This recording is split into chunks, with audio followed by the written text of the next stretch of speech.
All right. So Go Joe! No! I already did that at the beginning. You can't do it again. It's a callback to the beginning. It's not a callback, and it's Go Freedom! Oh, yeah. Go Freedom Assault! Venom is the bad guys, you fool. This is why I make fun of him. I try to be funny, and And when I do, it's bad.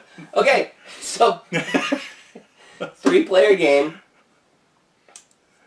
We won. I forgot. We won. Gary was the one who got the last. Oh, that's right. I actually found this scenario, and probably just because of the way the cards came up, we found this one to actually be a little bit easier than the starting one that Jeb and I played solo. We also kind of screwed up a little bit on the starting one because the Ouroboros guy. He was one of the first people the ones out. we were supposed to take out. And his ability was at the beginning of every turn you lose a card. So that made it a little bit harder. A lot harder. We played multiple rounds with starting out with a 4-card hand. Yeah. Even before everything started getting built up. So he does have a good point. Maybe we would have done better. It was tough though. But when we first played, we ran into 3 of the Venom strikes like immediately. So that really screwed us over too. So we got in that particular scenario, you got bonuses for the things that you found. Right. Which is, I mean, all the rewards have something, but these were particular to the mission. Yeah, and 4 cards out of the reward deck you had to find in order to win. And this one turned off. Yeah, each time the Venom strikes happens, one of those cards lose their ability. Right. And it was kind of a race to find the stuff before Venom wins. Yeah. And I feel like that's something that makes it a little bit of a longer game, because if all 4 are on the bottom of a 14-card deck, you've got to kill 10 enemies before you get to them. Yeah. But with what we played, it was the first to kill 3, and I mean... And I mean, they did have it set up so that it should have been harder to get to the 3 as you went along. Yeah, it's but just we didn't. As you saw, the assault track only went up 1 time. Yeah. Although after reading it, I was like, I thought it was going to progressively get harder and harder, and it actually gave us some bonuses. So I don't know if we got lucky or if we played something wrong. You guys can certainly chime in if we played something wrong. But that being said, I thought it was kind of a neat twist compared to some of the other things. I have a lot of deck builders. I think the childhood G.I. Joe type of theme. It's not G.I. Joe. We keep saying that, but that's kind of what was like. Oh, I'm gonna give this a shot because it wasn't an astronomical cost, and I was like, let's give this a shot. And I thought they did a pretty good job. The locations each having a element to them. Yeah, the element. And then being able to put that on the cards. Not totally unique, but it helped. The rough part for me was the bad guys. A lot of them that were dependent on like either the area or certain Venom Strike cards coming out. It's like I don't know, like if the enemy got like a lot of bonuses in sea, but he ended up in airspace, then he's probably not as good. Like he's not going to be difficult compared to if he had all of his bonuses. But then there's other people who are like, if these Venom Assault or Venom Strike cards are drawn, they get double their power, and it's like, yeah, I bet if you drew them while that person was being attacked, then yeah, it'd be really difficult. But if you don't see them, then it's kind of like... I mean, definitely the randomness has an effect on how powerful something is. When a certain Venom leader comes out with their global effect, can really affect the game. Like, I mean, if you're on the verge of winning and one comes out, and you can ignore it, or your deck is so stacked at that point in time that it doesn't make a difference. I could see how little things like that make a difference. But theme-wise, I thought it had a really good feel for the whole the whole Venom trying to take over the world and the strike team time to go after it. I liked the soldier tank location thing with the cards. I really liked you have to pick a leader. Now that, to me, I don't know of anything else that does that, which I thought was really unique in the fact is, because you had to make some serious choices in your hand. Do I want to use that guy, that leader, for the dice, or do I want to use that leader for the support ability? He's got a really good ability, but he also has like 4 guns. Right. So it's it's kind of like, which way do I go? And sometimes your hand, was the determining factor on which way you go, but sometimes it was, it wasn't your hand, and it was like, I have to make a choice. It wasn't like, oh, well, all the other cards in my hand suck, so I have to go this way. Right. And sometimes it's like, I have a pretty good hand. Which one should I go with? Mm-hmm. I really like the event cards, like how the event deck is not only good or bad, but there's a mix. Yeah. And then there's also some neutral, no effect going on, so you really don't know. It's kind of like a global event kind of thing. It's like, maybe the bad guys are like attacking this week and causing mass havoc. That was almost one of the things in the scenario that we recorded that I wondered about was, like, I almost felt like maybe some of the events maybe should have been taken out just so that it would have moved faster. I mean... But I don't think anything in the rules said that, except if we had a certain amount of people, or there's a way to... Yeah. You can make it harder. I mean, we can make that harder ourselves just by, you can take... There's recommended amounts, but basically you take the all-quiet cards out. Oh, okay. So if you're... and we did hit a couple all-quiets, and when you get an all-quiet, that's great, because the events, like Jeb was just saying, they mess with you, so that's... that the not knowing, like you said, each turn, like, oh, okay, this is what we have to deal with, was definitely good. Now, I can see some similarities between, like, Marvel, events, and, the master twists, kind of the same type of thing. It's I serious, didn't even think about that. Right, the twists and the track. Right. I mean, like you said, there are similarities, but like I said a couple minutes ago, the feel for the game, if you like this theme, is there. Yeah, it feels like you've got to fight bad guys on islands, and there's events that are happening, and you've got a countdown. Right.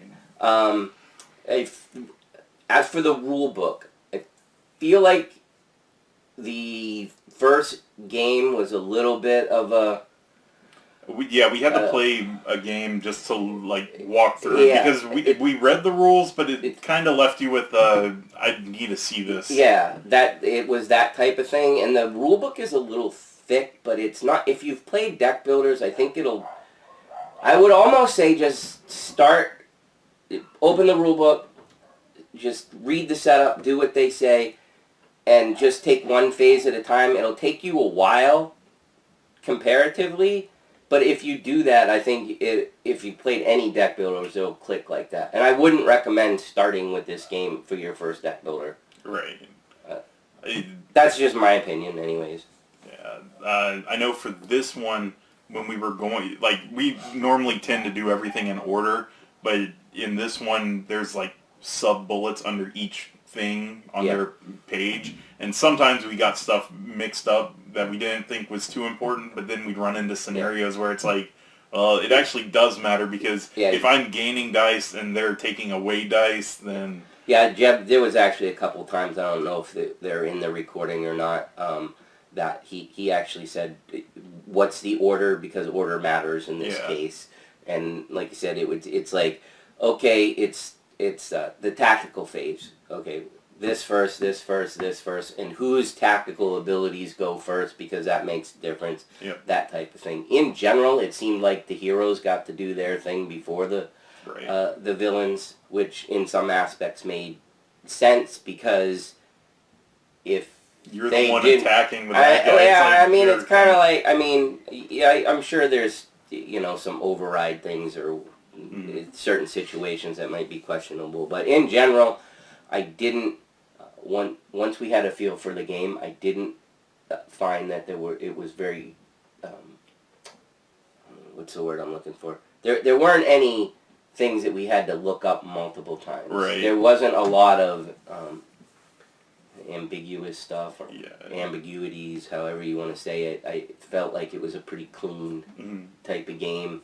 And then the things that I caught with Order, it actually was pretty easy to see, like, because you could just play doing how we were doing and just doing, like, our stuff, then deal with the bad guys, and then be like, okay, yeah, that's all fine, nothing would have mattered in Order. But then, like, you get to the parts where you're like, oh, Order does matter. I feel like it popped out more than, like, other games would. So. And of course, if you watched and you've played other stuff, I think the most unique thing about this particular one was the dice.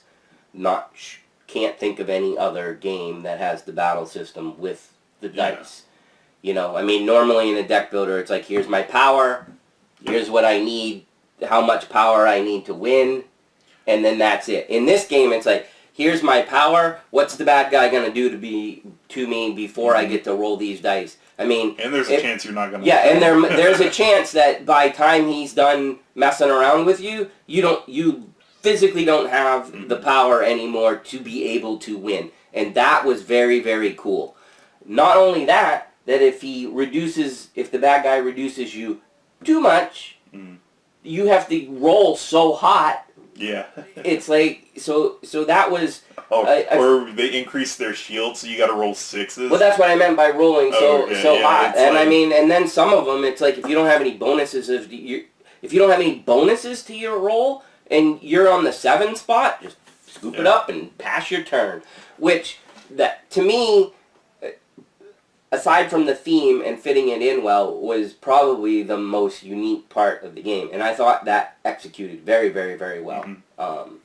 I don't know if you like the battle system. I thought that was what made this thing I enjoyed it. Kind of cool. Especially when you pick a bad guy and you're like, oh, they're a 2/2, and you're like, I've got 2 tricks up my sleeve. Oh wait, let me flip the 4 cards. Support, and now it's like, oh, 7/7.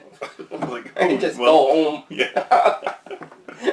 So yeah, and cards are different enough that making the choices in the market, we certainly haven't played enough to be like honing in on certain ones to be able to make the deck just flowing unbelievably. Yeah. Really like the built-in culling mechanism. Yeah, that is very nice. I thought that was spectacular. With the flip side being that it's also dangerous too, because if you start getting rid of all those basic cards right from the very beginning, which isn't necessarily a bad idea, because then you can start seeing those newer cards quicker. But there's enough in the enemy decks that says you have to retire the cards that are your support. Yeah, you could be. Well, also, even if you are buying heroes to add to your deck, they may have good abilities, but they may not bring any support dice to a battle.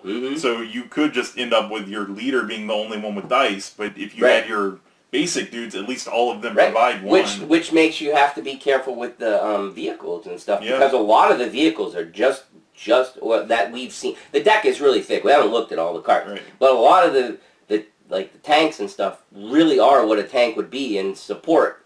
And they might give other people dice, but they didn't carry a lot of dice themselves. They just did really cool things. Yeah. Same with the locations and stuff. So, I don't know. I guess the other thing that was really nice, the box comes with a ton of scenarios, which, we showed you when we went through components. It made me want to play all the scenarios. Yeah, I'd like to see what each of them do. It's definitely, the scenario thing had like an Aeon's End type of feel. Like, I want to see if I can beat this one. I want to see if I can beat this one.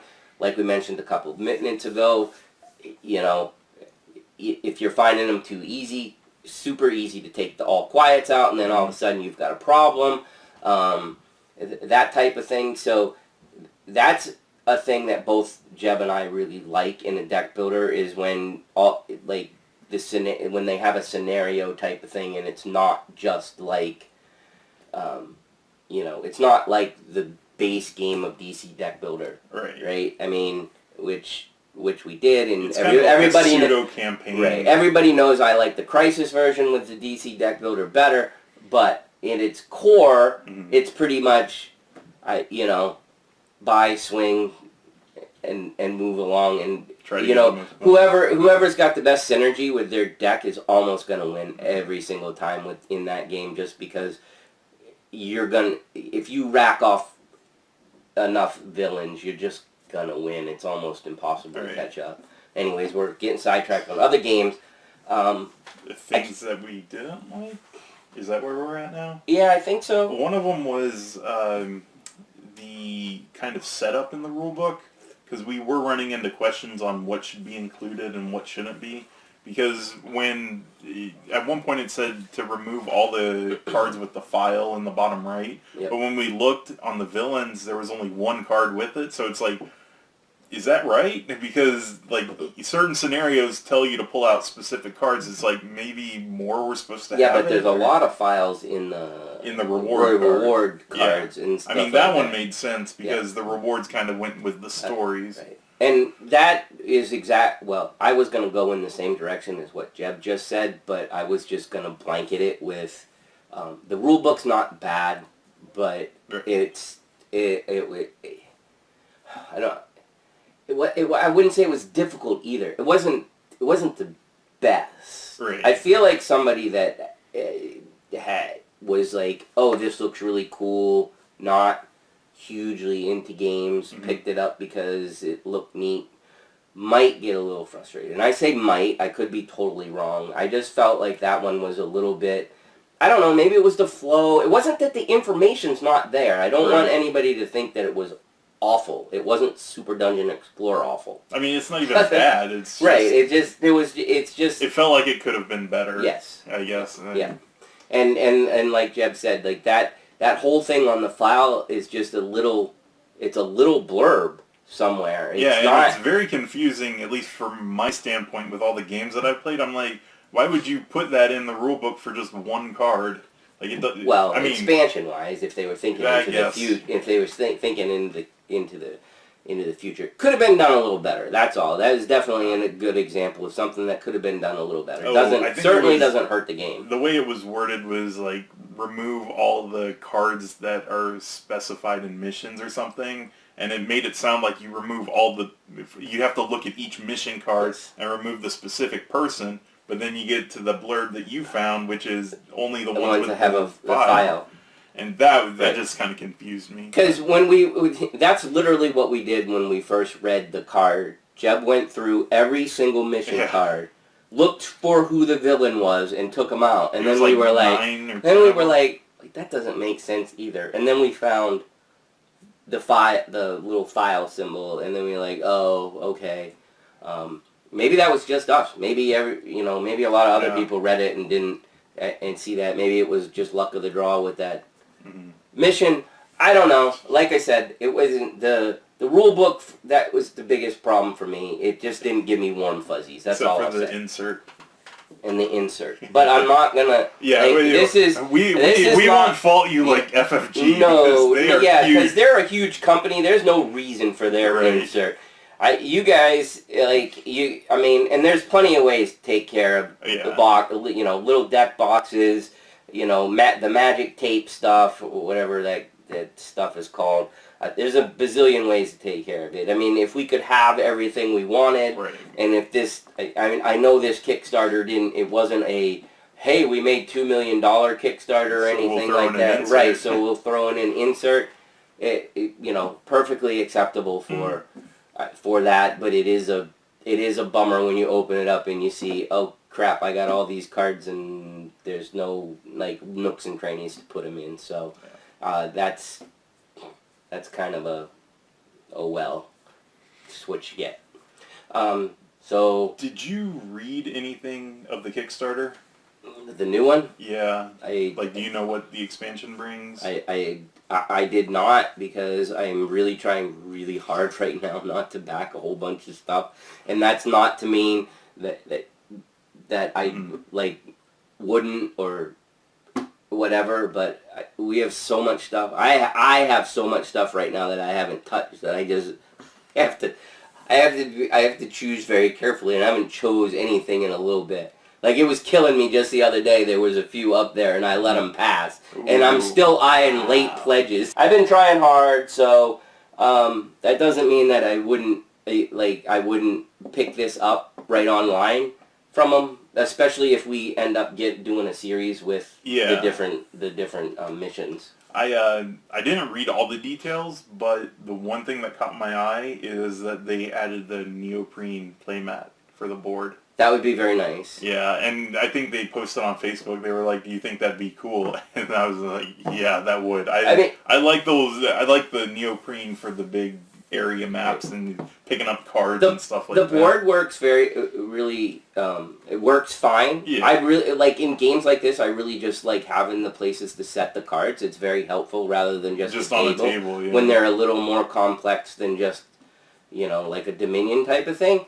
But when you have the playmat, like Jeb just said, like picking up cards, sliding them across, all that kind of stuff, it's an extra that's nice. Yeah. Is it 100% necessary since this has a board? No. It's not necessary in that aspect. But if you want a better experience, yeah, I'd go for it. Right.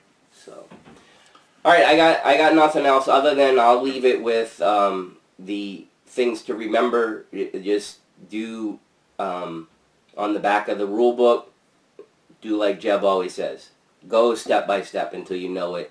Yeah, because it's super easy because I found myself doing it where I'd be like, arrange my people, put on my dice, be like, effect, and then go over to the bad guys, and I'm like, wait, actually in the rule book it says you have to declare the bad guy before you even do any of that stuff. True. And it's just something that if you get going too fast, you'll forget. So I agree with the... Yep. This is one you definitely need to make sure you go line by line. Yeah, especially for a little bit. I mean, there are... Some of the steps in the order actually make a little difference compared to other... because there's so much interaction between the two, and it's not a straightforward get your power and then just swing, because they're going to be able to mess with your power in this game. So, anyways. All right, so that's it. I don't even know if we said it, but I do give this game a thumbs up. It actually surpassed what I was expecting. I kind of backed this on a whim. Like I said, it wasn't... I was kind of like, hey, that looks kind of neat. When I see something that looks kind of neat that's not like a CMON and stuff like that, sometimes I just want to see a publisher make it. Right. Like, I want to, like, hey, good for you. You actually put all this effort in. I want to help you out. And, I know a lot of people are like, well, I can wait and get it on cool stuff. Yeah, well... You know what? I agree with that for the big publishers, but these little guys, I don't care a lot of times about paying full price because they're not going to get to market if we didn't. So. Yeah, I'm kind of kicking myself for, I think, maybe a month or two ago we were talking about recording this, but we just got kind of backed up with other stuff and we haven't been able to get to it. So yeah, but we got to it now, even though it might be towards the end. It might be towards the end, but again, one last time, if you like what you saw, go check out the Kickstarter and see what you. Also, if you want us to do like a series of different ones, just let us know. Because we don't have enough series going on, right? We don't, but when a game actually makes me want to play more missions than just like... Because there's some games you play it and you're like, oh, there's a variant. But this is like... I think all the missions are kind of themed different. We didn't even... Some of the missions, which we... I can't remember if we went over it when we were showing the components or not. But anyway, some of them are underlined in red, and those are supposed to be especially difficult. And we didn't even touch one of those yet. See, so. That's the kind of stuff I want to go to. So if you guys want to see more of it, let us know. Otherwise, we'll quit yapping, or I'll quit yapping, because I always yap. And, that's it. I got it. See ya. Bye. Boards and booze. Booze and boards. With Mickey and Jeb.